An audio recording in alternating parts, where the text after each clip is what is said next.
Hello everyone, how are you all? Hope you all are doing well.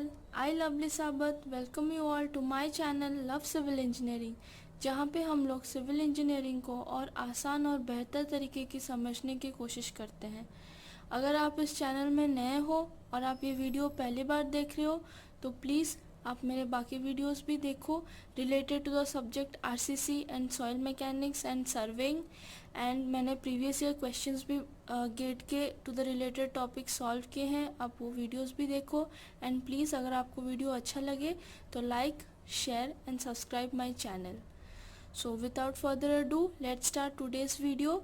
आज हम लोग पढ़ने वाले हैं सॉइल क्लासिफिकेशन चैप्टर। ठीक है, तो बेसिकली जो सॉइल जो क्लासिफाई होता है हम लोग उसको 4 तरीके के बेसिस पे या फिर बोल सकते हैं कि 4 कैटेगरी के बेसिस पे हम लोग क्लासिफाई कर सकते हैं। ठीक है, तो उसमें फर्स्ट होता है particle size classification, textural classification. उसके बाद होता है हाईवे रिसर्च बोर्ड और which is also known as public road association classification, इसको HRB क्लासिफिकेशन बोला जाता है। And last which is important for our study, that is Indian Standard Soil Classification and Unified Soil Classification। ये दोनों जो है ये लगभग सेम है, थोड़ा सा डिफरेंस होता है इसमें। Now for our exam purpose, जैसे कि गेट ले लो, IS ले लो या फिर सेमेस्टर एग्ज़ाम्स भी ले लो आप, उसके लिए आपका जो इम्पोर्टेंट है वो है इंडियन स्टैंडर्ड और फिर है आपका पार्टिकल साइज। ओके, ये दोनों सबसे ज़्यादा इम्पॉर्टेंट है चीज़ें याद रखने के लिए। ओके, और ये जो HRB है ये कम इम्पॉर्टेंट है। ठीक है, लेकिन हम एक एक करके देखेंगे सारा कुछ। Now coming to the first, the particle size classification. इसमें क्या होता है, इसमें we classify the soil mass on the basis of size of particles present in the soil. ठीक है, अगर हम एक सॉइल मास ले लेंगे और उसमें सॉइल पार्टिकल्स तो होंगे ही। ठीक है, तो उन सॉइल पार्टिकल्स के साइजेस के बेसिस पे हम लोग सॉइल को क्लासिफाई करेंगे। ठीक है, उसके अंदर जाने से पहले हमें 2 चीज़ें क्लैरिफाई करनी होंगी कि 2 चीज़ें क्या क्या हैं। ठीक है, first thing is what do you mean by course grain soil and what do you mean by fine grain soil. ठीक है, ये चीज़ें आपको याद रखनी पड़ेगी। तो what is course grain soil, इसको हम कोहेशन लेस सॉइल भी बोल सकते हैं। ठीक है, मतलब जिसमें एक कोहेसिव फोर्स, एक particle similar type of particles के बीच जब अट्रैक्शन होता है तो that is known as cohesive force. ठीक है, तो वो जो कोहेसिव फोर्स होता है वो अवेलेबल होता है हमारे क्ले और सिल्ट पार्टिकल में, वो एक दूसरे से चिपक के रहते हैं। ठीक है, बट हमारी जो कोर्स ग्रेन सॉइल है वो कोहेशन लेस सॉइल बोला जाता है। जैसे कि आप ग्रेवल हो गया, सैंड हो गया, कोबल हो गया, बोल्डर हो गया। ठीक है, अब बालू ले लो, बालू के एक पार्टिकल दूसरे पार्टिकल के साथ चिपक के तो नहीं रहता, कोई बॉन्ड बना के तो नहीं रखता है। ठीक है, सो उस टाइप के सॉइल्स को, ग्रेवल हो गया, पत्थर जो होते हैं हमारे, ठीक है, तो those are known as the cohesionless soil और द कोर्स ग्रेन सॉइल। ठीक है, तो एक और इम्पॉर्टेंट बेंचमार्क पॉइंट है, that is 75 micron sieve is the benchmark. ठीक है, मतलब 75 माइक्रोन सीव पे जो रिटेन कर गया, जो उस सीव के पास होके नहीं जा पाएगा जो soil, that soil is known as the coarse grain soil. यहाँ पे फिर से लिखा है मैंने, सॉइल रिटेन्ड और do not pass through the 75 micron sieve. Okay, मतलब 75 माइक्रोन से बड़ा साइज का जो पार्टिकल्स है। सिमिलरली फाइन ग्रेन सॉइल क्या होता है, these are cohesive soils, example silt and clay. इसमें भी बेंचमार्क होता है 75 माइक्रोन सीव। ठीक है, लेकिन होता क्या है, the soil passing through the 75 micron sieve is the fine grain soil. जो 75 माइक्रोन सीव के ऊपर रह जाते हैं और पास नहीं हो पाते वो आपके हो गए कोर्स ग्रेन सॉइल, और जो पास करके फिर नीचे चले जाते हैं वो हो गया आपके फाइन ग्रेन सॉइल। और इसके बाद हम फर्दर सीविंग करेंगे उसको एक पर्टिकुलर केसेस में हम लोग क्लासिफाई करने के लिए। ठीक है, तो नेक्स्ट देखते हैं हम लोग। ठीक है, यहाँ पे देख लो, ये बहुत इम्पॉर्टेंट है। ठीक है। इससे छोटे से क्वेश्चन से लेके बड़े से बड़े क्वेश्चन तक आपके कवर अप हो जाएंगे इसमें। जैसे कि गेट में हो गया तो you will get questions like match the column, ठीक है, या फिर आपके थ्योरेटिकल क्वेश्चंस आ जाएंगे। और इंजीनियरिंग सर्विस में तो आपको 3 से 4 क्वेश्चन आपको सॉइल क्लासिफिकेशन से इजीली मिल जाएंगे, ठीक है। तो ये आपको याद रखने के लिए बहुत ज़रूरी है। और अगर आप कॉलेज में हो तो आपके जो कैंपस इंटरव्यूज़ होते हैं उसमें भी जो रिटन टेस्ट होता है उसमें भी ये आ जाएगा आपको। ओके, सो हम लोग क्या बोले थे, अभी हम लोगों ने देखा कि जो 75 माइक्रोन सीव है हमारा वो है बेंचमार्क, ठीक है। तो इसके ऊपर जो लोग रिटेन कर गए that is the coarse grain soil, okay, and जो लोग पास कर गए that is the fine grain soil, ठीक है। अब हम फर्दर और सीव्स यूज करेंगे और हम लोग क्लासिफाई करेंगे कि सैंड किसे बोला जाता है, ग्रेवल किसे बोला जाता है, कॉबल और बोल्डर क्या होते हैं, ओके। तो जो हमारे साइजेस हैं 4.75 mm से 75 माइक्रोन के बीच के जो पार्टिकल्स हैं that is known as our sand, okay. मतलब क्या, ये 4.75 mm से पास कर जाएंगे लेकिन 75 mm के ऊपर रह जाएंगे, वो हो गया हमारा कैटेगरी ऑफ सैंड। फिर हमारा सीव साइज है 80 mm, नेक्स्ट बेंचमार्क है हमारा 80 mm। Now the size the particles which pass from 80 mm and retains on 4.75 mm are known as gravel। और 80 mm से बड़े और 300 mm से छोटे होते हैं कॉबल। और फिर 300 mm से बड़े साइज के पार्टिकल्स अगर सॉइल में होंगे तो उसको बोलेंगे हम बोल्डर्स, ठीक है। तो ये हो गया हमारा course grain soil, sand, gravel, cobble, boulder. और बेंचमार्क्स क्या क्या है, 75 माइक्रोन, 4.75 mm, 80 mm और 300 mm, okay. Hope coarse grain clear है आपको। और फिर उसमें उसके अंदर भी क्लासिफाई है कि 425 माइक्रोन में हो गया आपका फाइन सैंड, फिर आ गया मीडियम सैंड और फिर आ गया coarse sand. Similarly fine gravel and coarse gravel, okay. But important are these 4 benchmarks. Now similarly हम लोग फाइन ग्रेन सॉइल देखेंगे। जो 75 माइक्रोन सिर्फ से पास कर गया वो है हमारा फाइन ग्रेन सॉइल, ठीक है। जो 2 माइक्रोन या फिर 0.002 mm साइज से जो पार्टिकल्स छोटे होंगे, ठीक है, उसको बोलेंगे हम लोग क्ले। और जो 75 माइक्रोन और 2 माइक्रोन के बीच में आएगा उसको बोलेंगे हम सिल्ट। क्लियर है आपको। तो फाइन ग्रेन सॉइल में 2 आ जाएगा, एक है सिल्ट और एक है क्ले। और कोर्स ग्रेन सॉइल में sand, gravel, cobble and boulder, ठीक है। तो शॉर्ट में इस पूरे जो डायग्राम को हम लोगों ने शॉर्ट में टेबल फॉर्म में लिखेंगे तो ये कुछ ऐसा होगा, that is gravel, sand, silt and clay 80 to 4.75, sand is 4.75 to 0.075, silt और क्ले ये पास और रिटेन, ठीक है। ये टेबल बहुत बहुत इम्पोर्टेंट है, ठीक है। तो ये टेबल को आप एकदम दिमाग में बिठा दो, ठीक है। भले ही ये जो ऊपर वाला चार्ट है ये आपको अगर थोड़ा कंफ्यूजिंग लगे तो लग सकता है बट याद रखने के लिए, लेकिन ये जो टेबल है ये आपको इजीली याद रह जाएगा, ओके। सो होप आपको ये आ गया आपका पार्टिकल साइज, मतलब आपके जो सॉइल पार्टिकल्स है उसके बेसिस पे आपका सॉइल क्लासिफिकेशन। होप ये क्लियर हो। फिर हम लोग देखेंगे नेक्स्ट इज टेक्सचरल क्लासिफिकेशन, ठीक है। देखो टेक्सचरल क्लासिफिकेशन इतना इम्पोर्टेंट नहीं है बट हमको एक बेसिक तो जानना है इसके बारे में, ठीक है। So the classification is done on the basis of relative percentage of sand, silt and clay, ठीक है। हम लोगों ने प्रीवियस वीडियो में देखा था कि लोम सॉइल क्या होता है टाइप्स ऑफ सॉइल में।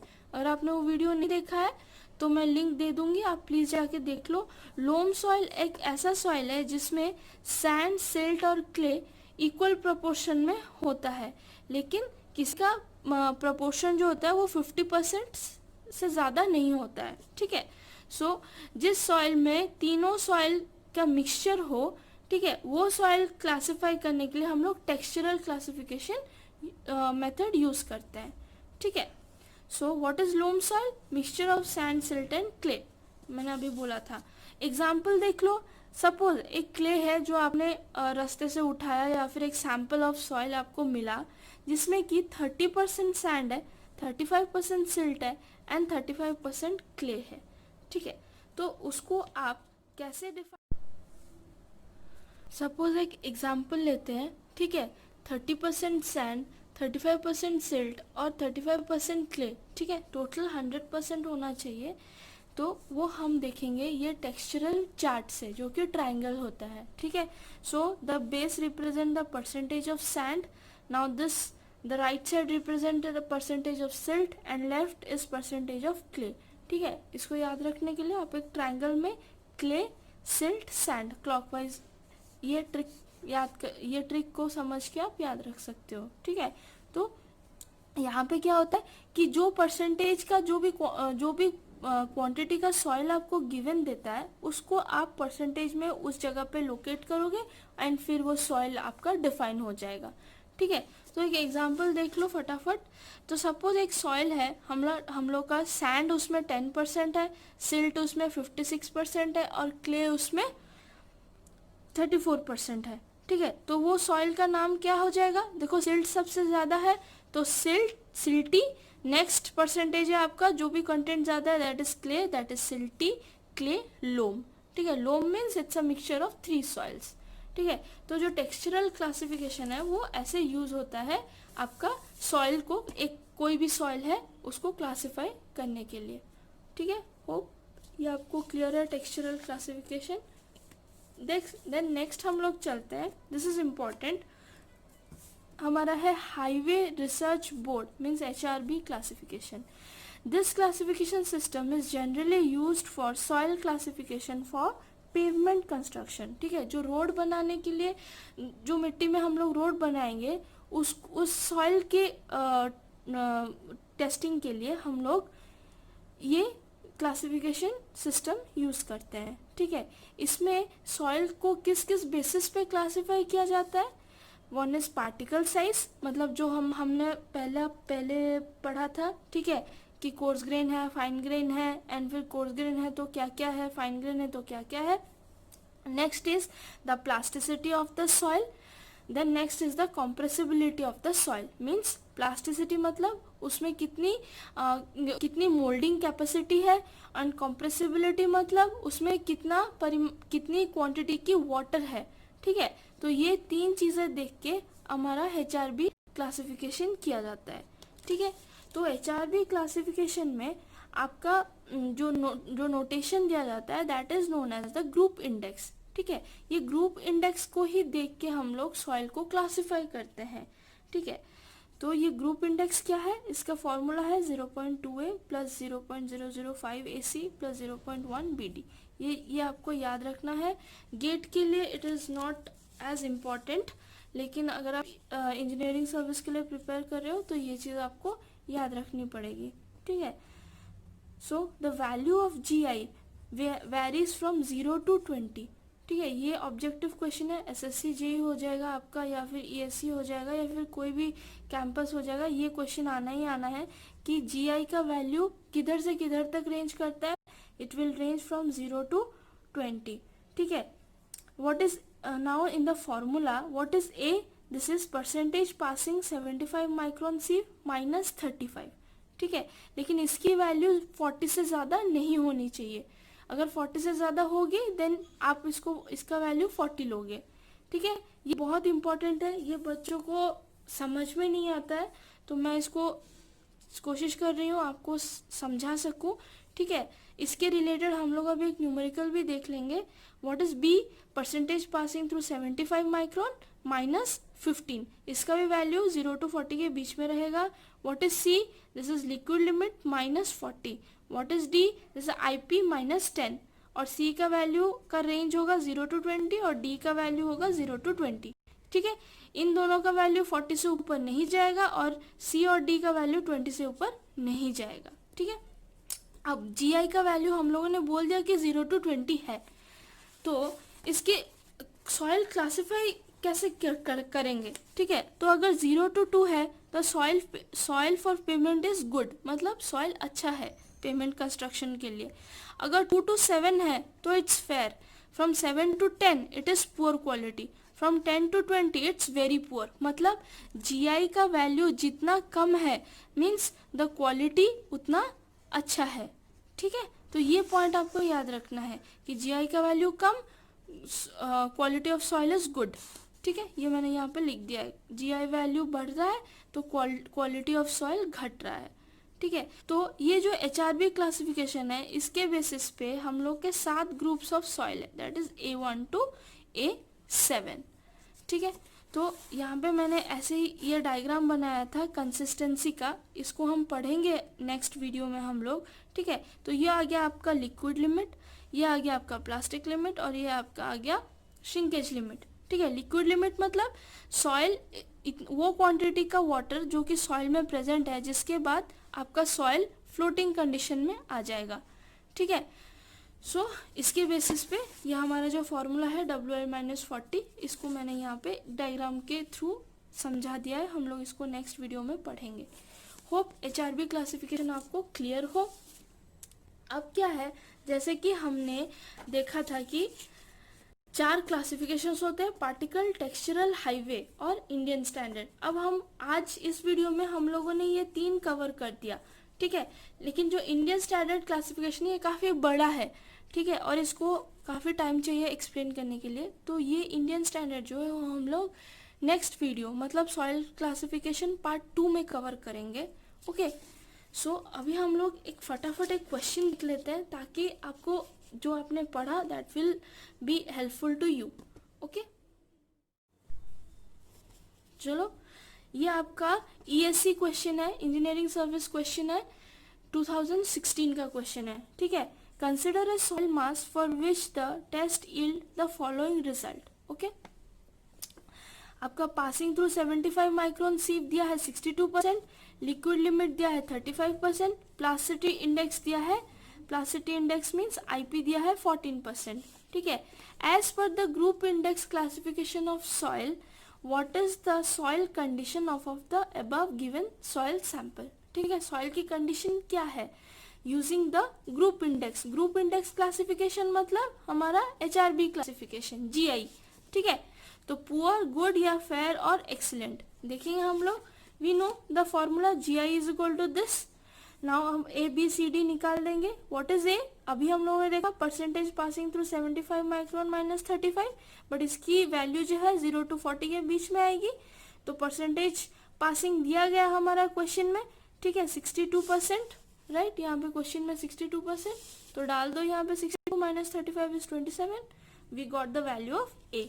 ठीक है, similarly for the value of B, percentage passing 75 minus 15, इसका भी वैल्यू 0 to 40 के बीच में आएगा, तो 62 minus 15 it comes out to be 47। Now here it is important, इस B का वैल्यू 0 to 40 के बीच में होगा, तो हमारा आ गया 47। तो we what we will adopt as the value of B, that is 40। Okay, आप 47 नहीं लोगे, आप 40 लोगे। फिर आ गया आपका C, WL minus 40, 35 minus 40 it comes out to be -5। ठीक है, यहाँ पे साइन कन्वेंशन भी इंपॉर्टेंट है, -5, लेकिन C का वैल्यू तो हमें पता है कि 0 to 20 के बीच में होगा, तो अब C का वैल्यू क्या लोगे, -5 लोगे क्या? No, you will take C का वैल्यू एज 0।